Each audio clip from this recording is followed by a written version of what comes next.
जन अज पूरे 1 महीने का हो गया ते कद ने फुट 1.5 फुट करया कद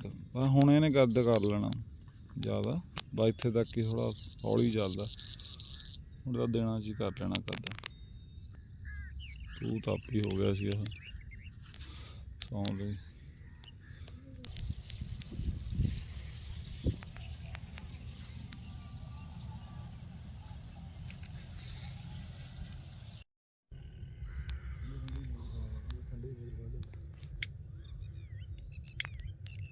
ड्रिंक्स पा लो गर्मी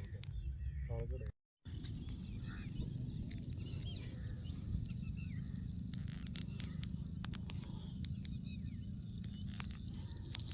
मेरे मगर क्या जरूर करा अरे यार बन लेना वाला डीजल